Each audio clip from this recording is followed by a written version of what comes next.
Guarding your heart from spiritual robbers. Giyahi, bantaye, ampingi ang inyong kasing-kasing batok sa mga spirituhanong kawatan. Hello.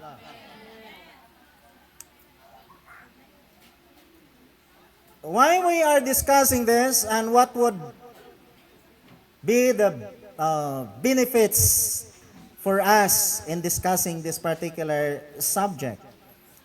Ang gusto na to mga igsoon nga mahimutang malipayon nga nagapangalagad sa Ginoo. Munang ingon ako, kung naamoy mga problema, ayaw dool sa mga problemado. Kaya mo samot imong problema. Kung naamoy mga problema, dool mo sa mga tao nga gamaya. Hello. Kinister Sara, matod pa niya, malipayon siya magulanon, pero gangisi ragyapon, bisag way ngipon.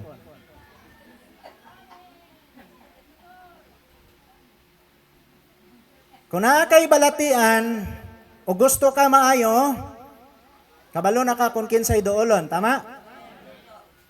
Kung naabitaw diri na to, kung naay mga may lista na to, may mga piang, may mga bali, wa man gyoy paminaw nako ang common gyud doolon diri sa kongregasyon, sa Pastor Nake man gyud. Kay may Hilot Center mes Pastor Nake. Sag-asa mi paingon mga igsoon at mi og Occidental, ilado na ni siya. And I am promoting him. Amen. Pero kung magpahilot mo maluoy mo tagay pud in town ay.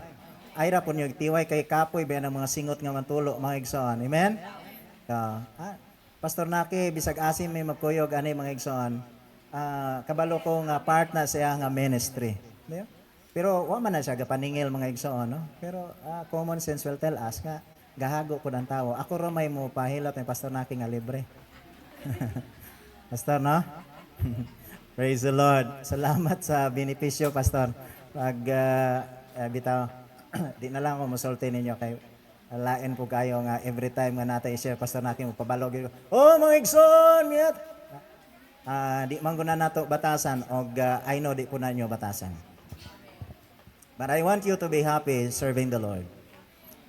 Munang ko na ay mapiang, na ay mga lisa-lisa, doolon sa Pastor Naki kay kanong di man sila dool nako. Pastor, pahilot ko niyo Pastor. Na, samot. Sister Amy bitaw basta magkapuya lawas niya murag puy-puy kuno kayo minsa nga hilota ko bi ingkon na ako po gipahiloton nimo samot na sa kuana ra ba kanang ana ra ba ana kapuya ba nimo niya sa asa ni sugdo na to ni sakit magsamot mao gani na kay di ko kabalo mo samot ag sakit yo Princess na dolo ikaw gang kuana gang naos sama na hinilitan ay mo samot manuunta kunang ayaw gyud magduol sa mga taong di kabalo kay mo samot gyud na di ba kano man di man na that is within the ambit of our own expertise nanduol mo dito ug wala sa Pastor Naki tuadtos Bolivar ay daghan na sulod si Timol na pwede gyud dito nauglayhan mo nga di mo dili tao ang mugunitin nyo, hala, lingkod mo dito. At Tomos Philinbes, Robinson, sa Aresa City Mall, hulog mo usa ka libo dito para mga tulog yung kaadlaw guro. Manira na lang ng mall. Naargya ako. Tik. Di ba? Kay ang 100 pesos, maragpila man na ka minutes guro, 3 minutes sa mga guro na.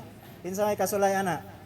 Pero paminaw na ako, murag magdugan tong pamaol ba kay kasakitan marilibre tingali ginagmay unang dili ta pwede mo dool ana mga tao nga dili eksperto tungod sa rason they could not help us instead nga mabawasan ang imuhang gusto nga kung naa kay problema madugangan noon yeah? Kung naa kay bali madugangan imong bali one time bitaw nagpahilot ko kay gitukar atong akong arthritis that was the very first time sakit kayo. Dayon, akong gipahilot. Samot, di nanuon ko kalakaw. Kaya nga naman, lisod man ko nang walay hiyas ana.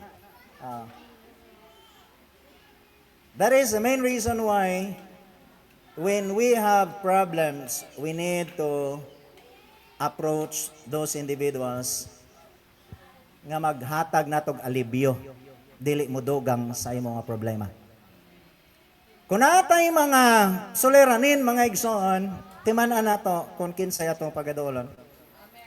So we're discussing about guarding your heart from spiritual robbers. Above all else, guard your heart, for everything you do flows from it. Matod pa sa Bible. Now, the heart in Scripture represents our mind, our will, and emotions, the center of our spiritual life. Just as a bank protects its treasure with security, we must guard our hearts. Kinahanglan gwardiyahan kuno nato ang ato nga kasing-kasing. There are spiritual robbers that try to sneak in and steal purity, peace, and joy. Muning mga bagay nga dapat nato unahon mga kigsunan so we can be protected by the spiritual robbers, that they can potentially destroy you kung dili ka magbantay mga igsoon. Unang rason sa pagpangalagad sa Ginoo, wala ta nag-discuss sa usa lang ka topic, no? We discuss a lot of things sa atong kapadayon nga pagtuon mga kaigsunan, because I know if the apostles have only time, if they have only the opportunity to write a lot of things that they did, then I would say daghan pag yung mga butang untas lang gihimo nga wala nila na record mga kaigsunan. But it doesn't mean kung wala na record, wala na nila ginag-discuss. Namo yung mga mentality nato usay nga kinahanglan makita nato sa Biblia nga mauni mauna, no? Kay kung dili nato makita sa Biblia nga mauni mauna, dili na tinuod or dili na lang na. Pareha ra guna sa kung gingon ninyo. Kung ang pastor mosugo sa mga young people nga, oy silhigi ninyo dire. Wa gyud usa ka young people mingon asay verse nimo pastor. Di ba? Asay bersikulo nimo pastor nga pwede minimo pasilhigon. If that is the mentality of every Christian, of every young people for that, what will happen to the ministry? Do you get the point? So there are critical things in the Bible nga explicitly makita nato. But there are a lot of things also which are not written in the Bible, but impliedly we can apply it within ourselves, because I know and we know those are the things beneficial for our growth. May mga bagay nga bisag direktamente gisulti sa Biblia, gina-practice nato tungod kay nakita man nato nga kinahanglanon man na sa atong padayon nga pagkinabuhi sa pagpangalagad sa Dios. So may mga bagay nga dapat ato unahon mga kigsunan for our own development. Number one, we need to guard ourselves or our heart against the robbers or the robber of bitterness. Everybody say bitterness. Kinsa pa man diri ninyo ron nga naapay mga root of bitterness sa kaugalingon. What is meant by bitterness? Derived from the word bitter. Unsa ganing bitter? Bitir gyud ka kayo. Bitir gyud ka kayo. Ha? You're just such a bitter person. Ha? Kanang adunay gamot kuno sa kapaitan.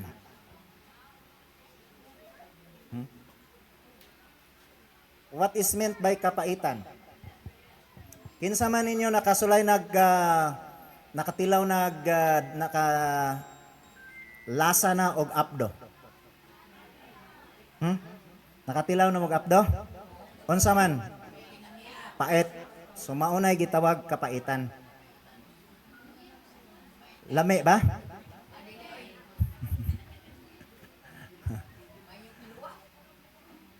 Hebrews chapter 12 verse 15, see to it that no bitter root grows up to cause trouble and defile many.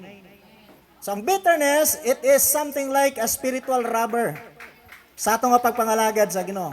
Once mauna gani ni mo sulod sa imong kinabuhi, it will destroy your life kung dili nimo bantayan mga kigsunan. Whenever you hear statement from anybody or from the man of God for that matter, so to speak, Once kung mauna gani ibutang nimo og nasakit ka, kung pabayaan na nimo muugat na, and that is what we call root of bitterness. Di ba? Di ba na yung mga instance, mga kigsunan, nga makabatitag mga pulong nga masakit? Tama? Nganong masakitan man ka? Buti pa sabot, normal imo nga balatyagon. Kaya kung dili pa normal ang imo balatyagon, dili ka na masakitan. There is that numbness within you. Ano sa ganun ang Tagalog sa numbness? Ha? Ano na? Manhid. Tama ba? Ito, meron tayong kapatid from Manila. Manhid. Pag manhid ka na, wala ka ng pakiramdam. Tama? You don't have feeling at all. Namanhod na. Sa Tagalog, sa Cebuano ni Sister Sara, namanhod. Di ka na kabatsyag. Pero kung makabatsyag pa gani ka, that means you're normal. Munang rason kung makabati kag mga sakit nga pulong, if it will become an opportunity for the enemy to steal away the joy that you have because of that bitterness being implanted into your heart, then you have to protect your heart.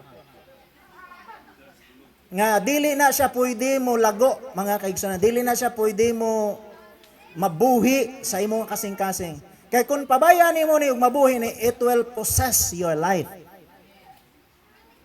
Pag possess ka na ng bitterness, eventually wala ka ng kagalakan sa iyong buhay. Tama ba? Wala ka na kalipay. Kaya nga naman, may kalagot ka na eh. Mabitaw ng gina-encourage ta dere nga kung naa may mga problema sa sulod nato, at least we'll just deal it. Pagka umana na, tapos na. Amen? Let go of all these things. Kasagaran nga mga problema, ako makita na yung mga ginikanan. Adunay gitawag og kalagot, adunay kapaitan tungod sa mga panghinabo nga nakalitabo sa ilang kinabuhi. It is because of their children, di ba? Muna'y kasagaran, munang ingon ako din we need to be open-minded. Kaya nga naman, muabot gani na it will destroy your relationship. Hello?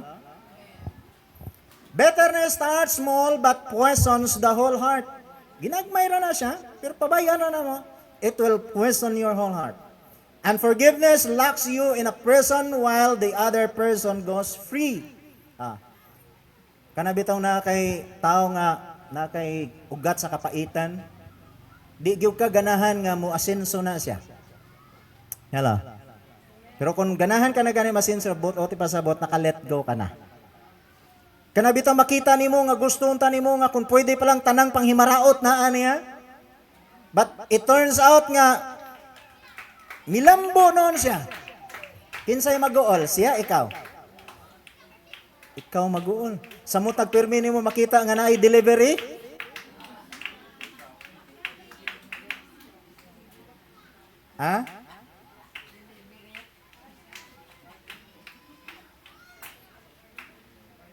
Then how to guard? Choose forgiveness daily. Kinsa man diri mahilig mo forgive? Raise your hands. Oh, gamay ra man lagi. Who among you here are very forgiving? Raise your hands. Oh, nanaghana. Igsoon, mao gyud nay dapat nga attitude na ata. Gusto man dugay taglangit. Muna bitaw ingon ang pulong sa Ginoo nga kung dili mo masusama ning mga bata, dili mo takos nako. Why children are very forgiving. Kabantay ka? Tantawara gani kini mga bata dire, kinsa may mga bata dire makita nako, kinsa pirmi mag tinokloray dire. Nay maghilakay dire usahay kay gituklod siya. Kasagaran ni si Ilkay, si kini mga lalaki, si Ren, si Sean, JJ, how else? Kana sila ay magtinukluray, magsugit. Diba? Kay gusto ta mga igsoon nga mga lagad bitaw ta sa Ginoo kanang malipayon ta ba?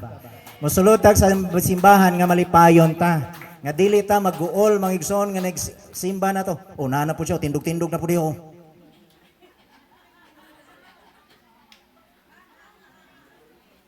Bro, correct. Di ba? Munang ako mga igsoon, wala ko galantaw sa atong mga limitations. For as long as the Lord leads me to bring anyone upstairs, I will do it. And I am not convinced with anyone else nga ako'y diktahan mga kigsunan kung kinsay padumalahon. Why? Because I have submitted my life fully to the Lord. Di pod walay utok ang Ginoo nga panugutan niya nga manindog ng naa diha nga they do not deserve. Amen? Perhaps in your own sukdanan sa level sa inyong righteousness, probably makaingon mo nga dili. But we are submitting ourselves to the holiness of God. Because we are all sinners prior we become righteous. God has changed us. God has developed us into His own likeness. And it is only by the mercy and the grace of the Lord that we are changed. We do not develop a Pharisaic spirit, mga kaigsunan, who claim nga sila ray matarong or balaan. Anybody, once you are cleansed by God, you are nurtured by the Scripture, I believe God can use you all the way. So be forgiving. Choose forgiveness daily. Release offenses as Christ forgive you. Let go. Gusto ta mangin malipayon, amen? Nang lipto ta. Secondly, you have to guard your heart against the rubber of anger. Bitterness, anger, synonymous na mga igsoon. But there is specific text about it. James 1:20.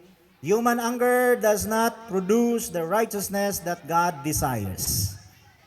Na divine anger, na po human anger.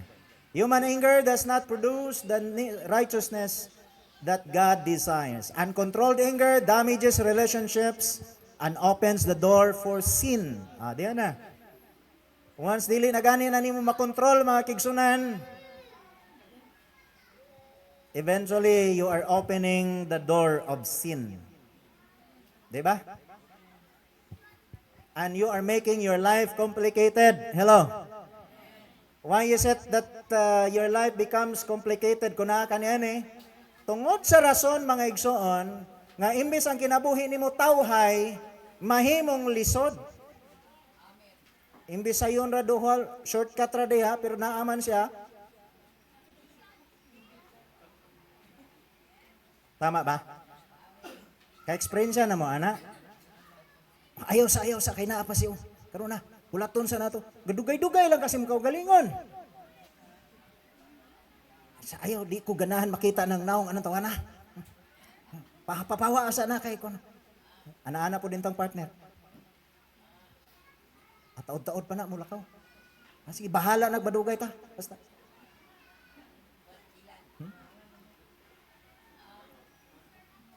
Wala na. Wala na.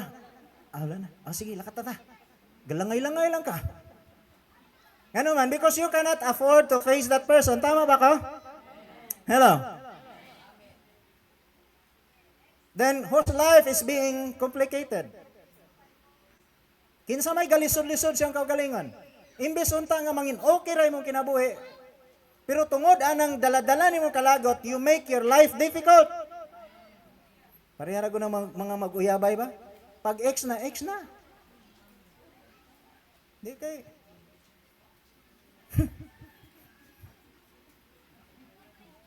Wa kagyapon ka get over? Wa kagyapon ka let go? Di mangod pastor kay sakit magagayo pastor. Sa ato panapag yun yung pagigugma der. Masakitan pamanggyo ka.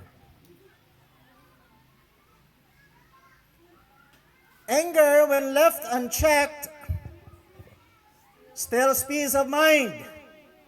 Diba? Makapawala na sa imuhang kalinaw oy. Munang na mga panahon nga murag torturon ka, di ka makatulog kayo tungod kay na kay kalagot. Pero kung kwaon na nimo imong kalagot sa imong una-una sa imong kasing-kasing mga kigsunan, you will have the total peace of mind because the Lord has healed you not only physically but emotionally. Munang rason nga padayon ra gyud ka. How to get it? Practice patience and self-control. Give your anger to God before it controls you. Kinsa man gyud kasagaran ang dali ra malagot, babae or lalaki? Ngano man ang mga babae tinuod ha, mga boys? Oh, babae po mutubag, mga boys akong ipangutana. Ha? Mga boys, tinuod ba na nga ang mga babae kusog mo dali malagot? Ustresara man gyapon mitubag. Ha?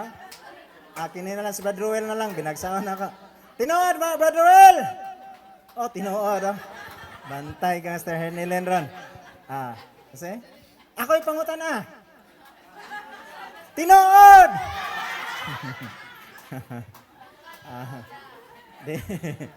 Di bitaw, no? With all due respect to the ladies, to the women, I'm just dealing with facts.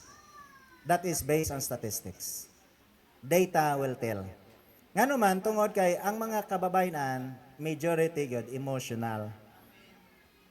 Tama? Munang matud pa sa itong mapagtuon, ang mga kababayan, they are very baon. Nga naman, base sa pagtuon, may kuta sila nga words every day. They have to talk at least 8,000 words a day. That is their quota. Ang lalaki, 6,000 words ra. Matod pas pagtuon ha. I don't know how factual it is. Pero makita na ko murag tinuod man pod. Pero kasagaran man god ang mga babae naara man silang balay. Yung mga lalaki na sa trabaho, at least pagpuli sa balay matulog na kay nakakuta na masagtabi dito. Nya ang babae kay wa pa man nakakuta, ang bana mo'y kutaan.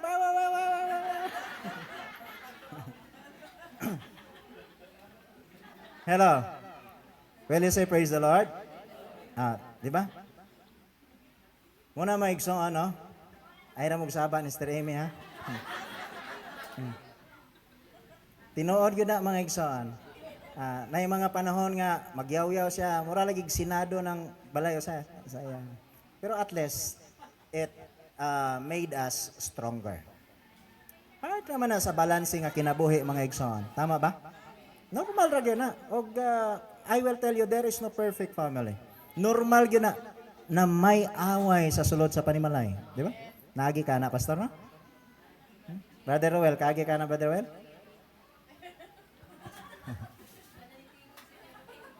Brother Eric, agi ka na? Oh, ano ito dyan? Ayog si Kuhas, idili na. Kagi yun siya. Normal. Brother Santos, kagi mo na? Oh, kita na. Di na lang ko mangutana sa uban kay madugay ta. Pero maog yun ay realidad mga igsoon. Why? Kabahin man gunas pag kinabuhi. Muna na yung mga panahon nga ako, asawa, yaw-yawan kayo. Sige lang. Maunay pala sa ano ni mosong kinabuhi. Iampo ra gyud pagayo nga makapasar ra gyud ka sa eskwelahan nga imong nahimutangan. Kay part man ako no sa atong learning. So normal ra gyud na. Ang importante ra gyud nga naatay pagpailob. Practice patience and self-control. Give your anger to God before it controls you. Una na yung mga panahon mga igsoon nga kung mapuno na pud ta, lisod pud. Samutan ng mga lalaki mapuno na, balantayan mga igsoon. Amen. Unang kamo mga babae ay pud mong pasubra ha. Kay basig mapuno niya ng lalaki nga inyuhang sige yaw-yawan. Kay basi paminaw na to ba og hapit na naghamabaw na inyong gibudugangan ba delikado ikaw mabuthan. So bantay-bantay gyud. Amen. Pero I know that God has changed our life. And we call it rubber. Munay kawatan mga kigsunan sa imuhang spirituhanon nga kalipay. And you have to protect yourself from it. Thirdly, guard against the rubber of pride. Proverbs 16:18, pride goes before destruction, a haughty spirit before fall. Ingon sa Biblia, pride goes before destruction. Sa wala pa ang kalaglagan, naana ang garbo. Munang rason kung naa kay garbo si mong kinabuhi, taktaka na daan na si mong kinabuhi. Kay mo ni mo guba si mong kinabuhi og magkuha og kalipay nimo bilang nagapangalagad sa Ginoo. Munang ingon ako, anything that we have, anything that we possess, give glory and honor to the Lord.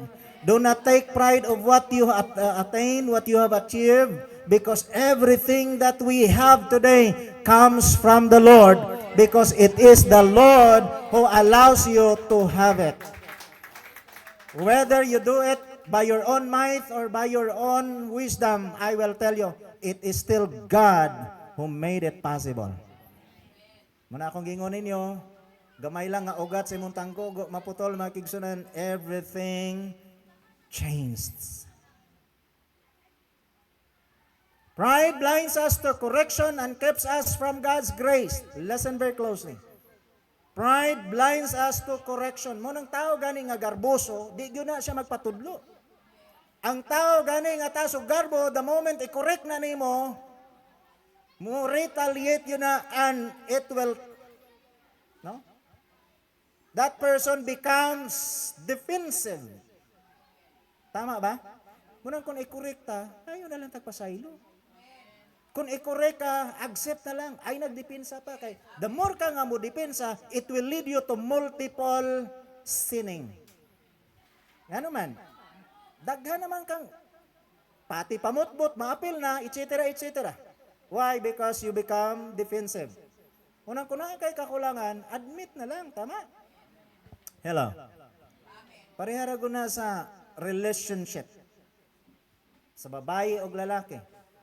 Pag nakasala ka, admita na lang. Ikaw manggod. Daga na. Musamot agad hinoon.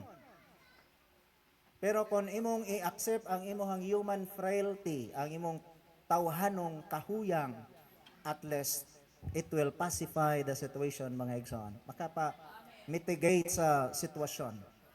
And because of pride, lisod kaayo dawaton ang atong mga kakulangan. Tama ba? Hello? Munang kami bilang mga alagad sa Ginoo, kung namin pagkukulang, when somebody corrects us, we just accept it. Kung nakita na mo nga sayop eh. Pero pag nakita na mo nga walay basihanan, then we have to prove based on the scriptures. Spiritual robbers thrive where humility is absent. Mo uswag kuno ni ang garbo sa dihang walay pagka mapailubon sa imong kinabuhi. When there is humility, pride is absent. When pride is present, humility is absent because they cannot be together in one instance. Munang kunaaga ni kay garbo, lisod kayo nga adunay pagka mapailubon. Kay dili man na siya pwede. Pero ang ingon sa Biblia, iyahang ihagsa ang mapahitason o iyang ibayaw ang mapainobsanon. So ikaw mismo kabalo na ka kung kinsa ang gidapigan sa Ginoo o unsang sitwasyon na ang naauyon sa kabubuton sa Dios. And we call it a spiritual robber. Munang rason ko na nga itong kinabuhi, when our life is possessed by pride, it will not make you a better person. Maghimo ra na nimo mga kigsunan nga mapalayo. Muna sa ato nga pagpangalaga sa Dios, importante gyud. We need to exercise humility. Humble yourselves in the sight of the Lord, and He shall lift you up. Kung gusto ka i-bless sa Ginoo sa imong kinabuhi mga kigsunan, magpaubos ka sa imong kagalingan. Stay humble before God. Remember, all you have is from Him. James chapter 4, verse 6. Tanan nga naa ninyo karon. You have to understand this. Kana gikan sa Ginoo. Is there anyone here nga makatindog umingon nga pastor? I don't think so. Naa? May mga tao nga tingali maingon na. Pero bilang nagatuon og pulong sa Ginoo mga kigsunan og nagatuo og divine being, we believe that everything that we have comes from God. Palakpak para sa Dios, mga kigsunan. The fourth one, guard against the robber of lust and temptation. Huh? Guarding your heart from spiritual robbers. Lust and temptation. What is meant by lust and temptation? Mga kailibgon o mga tentasyon, mga igsoon. Matthew chapter 5 verse 8, Blessed are the pure in heart, for they will see God. Lust corrupts the mind and hardens the heart against God's presence. Karon uso naman yung kayong issue ron kabahin sa corruption. Given naman na. Flood control project has been corrupted based sa mga social media accounts nga makita na to. And just very recently makita na to. Governor from Mindoro, Oriental Mindoro. Tingali, kinsa nakakita to? Sa iyang nga video, latest nga video. Misulod siya dito sa iyang probensya nga adunay proyekto sa flood control. Gibawalan siya sa security guard tungod kay ang mandato standing order is nobody should be allowed to get in. Na napaila siya nga governor siya kinahanglan pa ka sir og authorization letter from our immediate superior. O kinsa ba niyo boss? DPWH or inyong kontraktor? Wan po'y sayo pang gwardiya kay gapatuman ang puto sa iyang gisugo. Pero subo payo pa malandungon that ang governor sa mao nga probensya dili makasulod sa area nga adunay proyekto. 1 billion ang budget per kilometer. Oh, grabe ha. Unsa man nakatasan ang usa ka kilometrahe? Gikan diri asa man taman og mga rasada ta. Ang usa ka kilometro ka. Ha? Flood control project. Kamanhak? Gikan diri paingon sa Lansterlos moabot siya og 4 kilometers.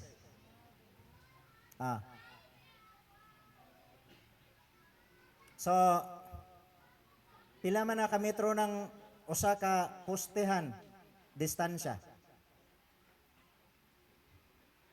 100 meters or so? More or less? So, ingno nimo nga ibutan na tog diha, mga 1,000 meters is 1 kilometer. Tama ba ka? 1 billion ko ng project. Grabe ha, no? Murag imposible tingali kayo. Ha? Lantaw na lang nato ng Banica River. Ingon na magyapon kay flood control man. Simintohon na mo, i-reprap nimo na mga usa kilometro katason 1 billion. Yes eh? So, makita nimo mga igsoon munang rason nga gi karong pizza 19 kung wala ko masayop, the Blue Ribbon Committee chaired by Senator Marcoleta will be heading the investigation for the flood control project. We'll see kung unsay mga development ana. So basically normal ana. Ingon dere, lust corrupts the mind and hardens the heart against God's presence. Once gani ang mga kailibgon nga dili oyon mga igsoon or against sa kabubuton sa Ginoo, mukurap na gani ni sa atong mind, it will also harden your heart against God's presence. Munang naay mga panahon sa una nga active ka kayo sa pagpangalagad sa Ginoo, dali ra ka kayo makabatsyag sa presensya sa Ginoo. Pero when your life is under the influence of such, murag maglisod ka nagbati sa presensya sa Ginoo.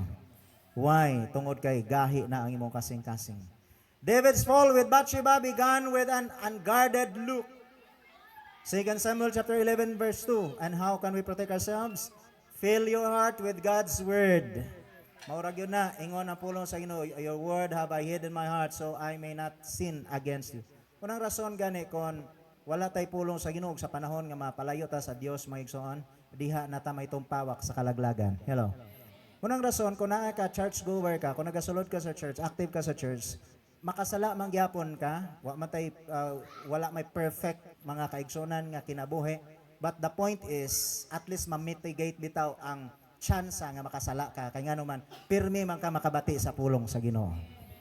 Unang kasagaran sa mga tao nga mga abroad na moadtog ubang lugar, sa mutag wala nay panahon sa simba, dili na makabati kayo sa pulong sa Ginoo, they are already vulnerable. Open na kayo ang ilang kinabuhi sa mga tentasyon munang sayon ra gyud sila mahitong pawak mga kigsunan tungod na wala nay pulong kayo sa Ginoo nga nagatudlo kanila. Ikaduha, wala na mga katawhan sa Dios nga pwede makatanaw nila. And they are free to do what they wanted to do. And we call it temptation. Pero nganong naa sa mga churchgoers, bisan dili ta perfect, dili ta hingpit, at least we have tried our best to live holy before the Lord because we know, mga kaigsunan, nga ang pulong sa Dios nagahatag kanatog pagpahimangno kanunay. So how to get it? Fill your heart with God's word. Punangin mo nga kinabuhi mo kasing-kasing sa pulong sa Dios. And lastly, guard your heart against the robber of doubt and unbelief. Mark chapter 9 verse 23, everything is possible for one who believes. Nato yung mga doubts, mga unbeliefs, they are robbers. Mga kawatan na sila mga igsoon nga mukuha sa imong spirituhanon nga kaligunan. Doubt questions God's promises and limits spiritual growth. Mao gina kasagaran ngano ang tao dili mulambos pagpangalagad sa Ginoo because of doubt. Maduha-duhaon man. Walay kumpiyansa, walay salig. And mulimit na sa imong spiritual growth. Ngano man? Wala man gud kay salig, wala man gud kay kumpiyansa. Anything that you do is you're doubting. Tinuod gani? Istoryahe. Di ba? Manay kasagaran. Saan man yung paglambo? Kung dili, kining mga bata, kung wala ni salig, kung kumbiyansa sila mga ginikanan, paano man sila makadalagan? Di ba? Hello. Gikogos ni Esther Wellen si Kailem ganiya. Dala ko pasulod ko dire. Lugnot sa pagayaw kay gusto gyud muduol sa kuha. Every time makita me, muhilak yun na siya, kay mo duol yun sa kuha. Sa inyo ha ba? Ha? Sa inyo ha? Ay lang nagpangutanas, Brother Clint o Sister Charme, kay ilaha man na. Gani ha? Lugnot yun dyan. Bibi, mo preach pa ko. Dagkuag mga luha. Hilak siya kay gusto yun nga, muduol mga igsoon. Muduol ka, nagway kumpiyansa na ang bata. Kung gihulog ka na nimo one time, muduol pa ka na nimo. Buti pa sabot, nga na siya'y kumpiyansa. Dili ka kahadlukan. Wa kung ingon kung gimduol nyo kahadlukan na mo ha. Siguro hiyang lang yun siya. Kay pirmi ko niya mabatian dire, murag may kumpiyansa na siya. Kay, kung mo naman kakayo kung itsura kay sa inyo ha. Mas klaro man akong itsura nga masigig siya tanaw diya nga makita naman nga mao ni sigig tindog. So, murag kampante na lang siya siguro. Inig pamuli na during ladies or mga prayer meeting, inig are dire mo kogos ko, pagkogos ako. Ana na Sister Charme, dali na baby, let's go home na. Abri na sa salakyan, pag abri sa salakyan, isira pa sa salakyan. Uy, no baby. Adto ka kay mami nimo. Abri ho na pod, isira na pod. Unya 13 kilos na biya hapit si Kailem. Bugat-bugat na oy. May man to ka sa ilan Mr. Charme kay daghan man sila magkugos. Na si Brother Clint, Mr. Charme, kinsa pa, na si Mama Noy, na si Papa Jong, na si Mama Nita, Papa Kulas, daghan pa. Napay mga daghang kapalangga sa palibot. That means, kung adunay trust na ito yung pagsalig ang usa ka tawo mga igsoon, maski sa mga bata, kabalo sila mga kigsunan nga safe sila. Parehara ko nagpa, ibutang nimo sa babaw, ingnon mo jump, yun na. Kaya nga naman, wala na siya duha-duha siyang una-una. Tama ba? Ikaw na lang mo mahadlok. Si Happy bitaw, atong iro na mo Brown, musaka ko sa babaw, musaka mo po. Tingala naman kung gadagandagan na dito sa babaw. Among all the dogs that we have here, siya ra ganang kaisa-isa namong iro. Nga sitio, gikan ni Sister Joy, nga may kapasidad nga musaka. Nganong mahadlok mas miracle, si Summer, si Janjan, nung mga mahadlok ba ni sila, nganong siya ra makagamay nga, mukat-kat man gyud kakita na mo. Katong mga nakakita na, mutuo mo nga, sakto na akong gisulti. Musaka gyud na siya dayon. O kabalo. Mana dayan. Kat-kat po na siya. Pero nga nung may kumpiyansa man siya, kabalo man siya nga kung magkalisod siya, nara po mo rescue niya. Now, a guarded heart stands firm in faith, even in trials.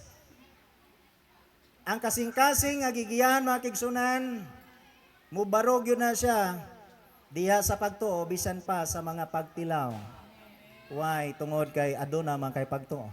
Munang sa panahon nga bisag ginatilawan ka, bisag nagkalisod ang imong kinabuhi, not only in the physical aspect, not only in the material aspect, or even in your spiritual life, magpabilin ka, mubarog, magmaligon, because you have your faith. And if you have faith, it casts away doubt and unbelief in your life. Strengthen your faith through prayer, the word, and remembering God's past faithfulness. Why should we remember God's past faithfulness? Tungod kay dili ka makaabot sa imong nahimutangan karon kung wala ka gipakamayo sa Ginoo. Hinumduma kung unsa makaayo sa Ginoo. Mao bitaw na akong ingon, sa natay mga family problems, sa natay mga family discussions, mga ginadiscuss nato kung ay mga problema sa pamilya, maigsoon. Muna akong gingon kung ang inyong hisgutan problema ra gyud, magganoy mo paingon sa problema. Pero kung hinumdumon po ninyo ang mga kaayuhan nga nahimo, at least ma-mitigate ang inyong kalagot, di ba? Amen? Samot na tong may hinumduman pa to nimong panahon nga maghinungitay pa mo dulce. Pero kung hinumdumon ra gyud ninyo tong mga dili maayo nga mga bagay,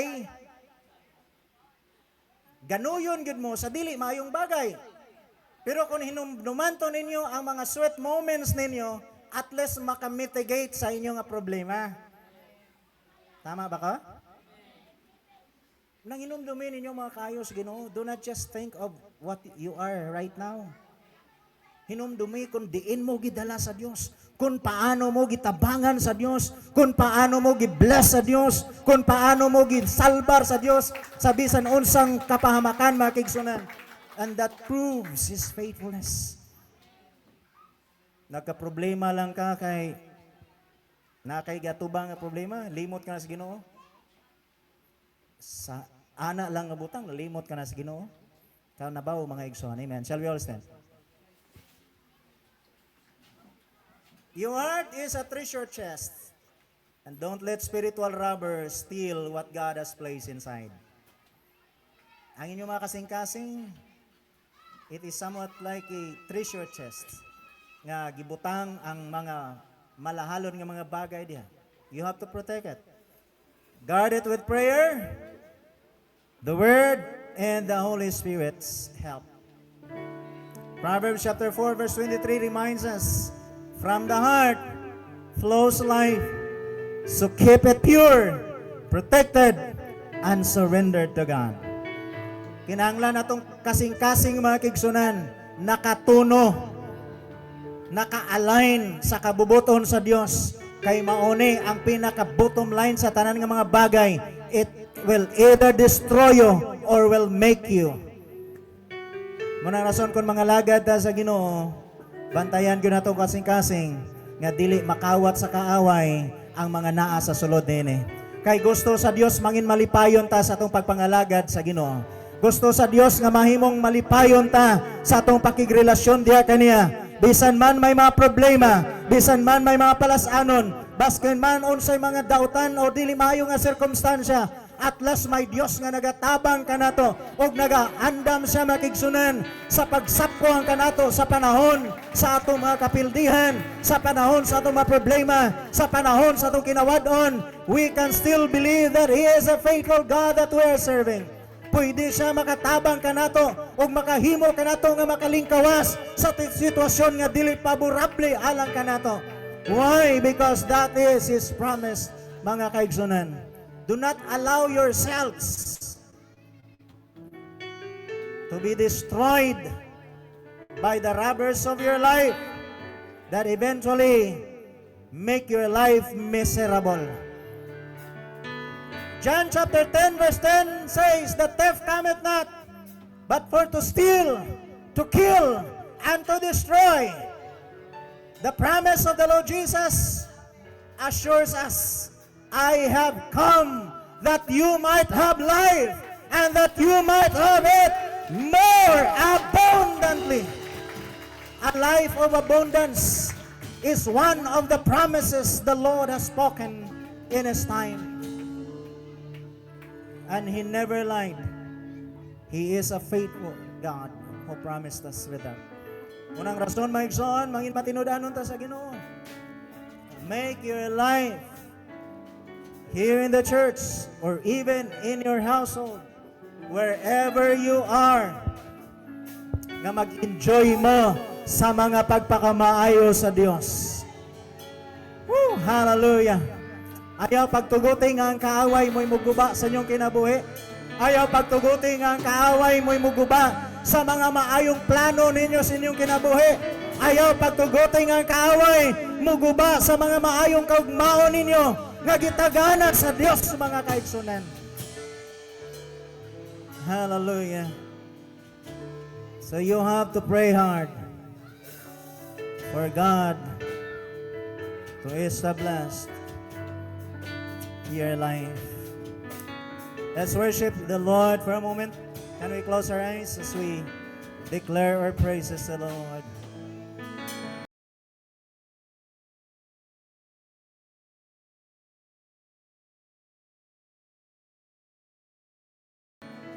Tibuo kong kasing-kasing, alang lamang kanimo, walay laing managiya, ikaw lang Jesucristo, tungod kay kining kinabuhi, imong lasa, ang ayan lamang ang pag-asiba, pagkamaayo mo Jesus. Pagkamaayo mo, Jesus, pagkatahom ning gugma mo, way makalabang. Sa tingon ay kalipay ko, dalaygon ka, Jesus, igabayaw ang ngalan mo. Sa tibuok ko kasing-kasing, pagkapasalamat ko. Isa na dunay panahon nga pumibiya, sa dunay panahon na ako mibiya, apanang imong gugma, magpapilin ka na. Thank you Lord, thank you Lord. Kahit tulungan, lagasam, nagatagog paglaong kanako. Maayo mo, Jesus. Yes, Lord. Yes, Lord. Pagkatahong lingkong mo, huwag makalabang. Sa tinunay kalipay ko, paladun ka, Jesus. Igabayaw ang ngalan mo. Sa tibuok kasing-kasing, magpasalamat mo. Pagkamaayo mo, Jesus, pagkatahong lingkong mo, huwag makalabaw. Sa tinunay kalipay ko, paladun ka, Jesus, igabayaw ang ngalan mo. Sa tibuok kasing-kasing, magpasalamat ko. Pagkamaayo mo, Jesus, pagkatahong lingkong mo, huwag makalabaw. Sa tinunay kalipay ko, paladun ka, Jesus, igabayaw ang ngalan mo. Sa tibuok kasing-kasing, magpasalamat ko. Pagkamaayo mo, Jesus, we thank you, Lord. Yes, oh God. Thank you for blessing this congregation. Thank you for blessing our lives, oh oh God. Hallelujah, hallelujah. Salamat tayo, Panginoon. Salamat sa mga tulong na nagkatunan ng orasa. Pagkain ikaw magpatubo sa pagkatasa sa pagkatasa ko. Sa mong ginabuhi. Pagkain ikaw magpapanginoon sa mga tawag na magpalingkod mo. Ikaw, Diyos, magpapangunan. Sa magaling ko mga Diyos. Lord, bless our lives and make us productive. Not only in our finances, not only in physical needs, but most of all in our spiritual needs. Bless us, O God. Hallelujah, hallelujah. Salamat po sa iyong tayo. Salamat sa iyong tutong. Salamat sa iyong pagtabang ko na mo. Pasidong kay kalibayan ka sa tayo. Namatayuhan ka na iyong Jesus. Ikabayan ang success. We give you all the glory and honor now. And we trust everything into your hands. In the name of Jesus. Hallelujah, hallelujah. Pagkatahurmingong mo May matalaban sa iyong ay kalipay ko. Talagang ka, Jesus. Ikabayan ang kanan mo sa tibuok kong kasing-kasing. Pagkapasalamatan ko sa tibuok kong kasing-kasing. Pagkapasalamatan ko. Palakpak para sa Diyos. Hallelujah. We give you praise. We give you glory. We give you honor, O God. Thank you, Lord. Thank you, Lord. We bless your name. We bless your name. Amen. Amen.